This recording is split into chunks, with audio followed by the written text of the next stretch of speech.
আমার একটি মেয়ের সাথে 4 বছরের সম্পর্ক রয়েছে। আমি তাকে অনেক ভালোবাসি, সেও আমাকে অনেক ভালোবাসে, কিন্তু আমাদের পরিবার মেনে নিতে চায় না। এমন অবস্থায় আমি কি করব? পালিয়ে বিয়ে করা যাবে কি? জোশ দেখেছেন, বিয়ে সে করেই ছাড়বে। আমি আমার বাবা এবং মাদেরকে বলবো যে যাকে পছন্দ করে নিজ দায়িত্বে মিলিয়ে দেন, বাধা হওয়ার চেষ্টা করবেন না। আর একটা কথা বলবো, আজকালকার হাজার হাজার যুবকদের পছন্দের নারীর অন্য জায়গায় বিয়ে হয়ে যায় জাস্ট টাকার জন্য, যুবক ভাইরা আমার।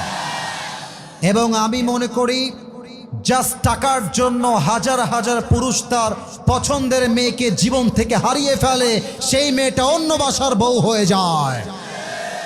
তা আমি বলবো যে বাবু, আব্বা আম্মাকে একটু বোঝাবার চেষ্টা করো।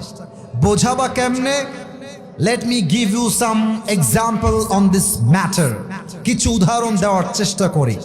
তোমার বাবা তোমার ঘরে আছে, অথবা তুমি খেতে বসেছো বাবার সঙ্গে মায়ের সঙ্গে, একটা ওয়াজ বাজায় দিবা মিজানুর রহমান আজহারি হুজুরের ওয়াজ, অথবা আমার একটা ওয়াজ বাজায় দিবা অল্প বয়সে বিয়ে করলে লাভ কি কি আছে।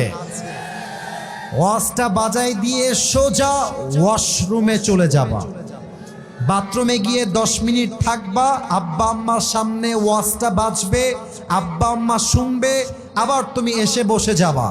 আব্বা আম্মা যদি বুদ্ধিমান হয়ে থাকে বুঝে যাবে আমার ছেলের চরিত্র রক্ষার জন্য বিয়ে ছাড়া সেকেন্ড কোনো অপশন আমার কাছে নাই। 2 নাম্বার, আর একটা কথা প্রত্যেকটা যুবককে বলতে চাই, যদিও এই কথা মিডিয়ায় তোলপাড় শুরু হয়ে যেতে পারে, এটা আমি জেনে বুঝেই বলছি এবং নিজের আকল দিয়ে মেধা দিয়ে বলছি। আমি বলতে চাই, পালিয়ে বিয়ের ক্ষেত্রে 2টা মতামত আছে।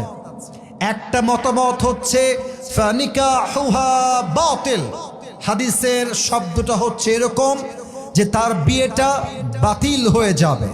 তবে হানাফি মাযহাবের মত অনুযায়ী পালিয়ে বিয়ে করলে বিয়েটা জায়েজ হবে। 2টা মতামত এই ক্ষেত্রে আছে। আমি উভয় মতামতকে শ্রদ্ধার সাথে সম্মানের সাথে রেখে বলছি, যদি আব্বা আম্মা দেখে, কথা বোঝো, এ কথা না বুঝলে কিন্তু পরে গন্ডগোল লেগে যাবে, কথা বুঝতে হবে। যদি আব্বা আম্মা দেখে যে আমার ছেলেকে বিয়ে না দেওয়ার জন্য, আমার মেয়েকে বিয়ে না দেওয়ার জন্য আমার ছেলে জিনায় জড়াচ্ছে, আমার ছেলে অবৈধ হারাম সম্পর্কে জড়াচ্ছে, in spite of knowing all these things, এই সব কিছু জেনেও যদি আব্বা আম্মা বিয়ের উদ্যোগ না নেয়, এলাকার আলেমকে ধরে এনে পছন্দের মেয়েকে 3 কবুল পড়ে বিয়ে করে ফেলবা। আমি কেন বললাম এই কথা?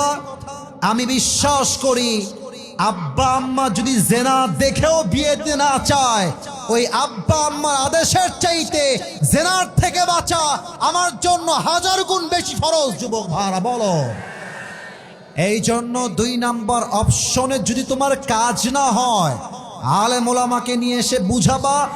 না বুঝলে মরদ মানুষ, নিজের টাকা কামাই করবা, বউকে নিয়ে থাকবা। আব্বা আম্মা মানবে না মানে অবশ্যই মানতে বাধ্য হবে। যুবক ভাইরা বলো। আর 3 নাম্বার কথা আমি আমার মাকে বলবো, আমি আমার মুরব্বীদেরকে বলবো, আমি পালিয়ে বিয়ের পক্ষে না। আমি আবারও বলছি, আমি সেই পক্ষে যেই পক্ষে আব্বা আম্মার দোয়া নিয়ে বিয়ে হয়, আমি সেই পক্ষে। আমি চাই প্রত্যেকটা যুবক আব্বা আম্মার বিয়ে নিয়ে দোয়া করুক। আমি আমার আব্বাকে বলবো, পায়ে হাত রেখে, মাকে বলবো 2টা হাত জোর করে, আপনি যদি আপনার ছেলেকে বিয়ে না দেন বুঝে শুনে,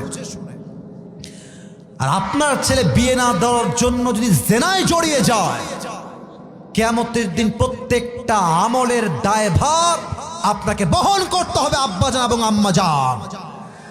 আল্লাহ আমার আব্বা আম্মাকে বোঝার তৌফিক দান করুক, সকলের আব্বা আম্মাকে আল্লাহ হেদায়াত দান করুক। পড়েন সবাই আমিন।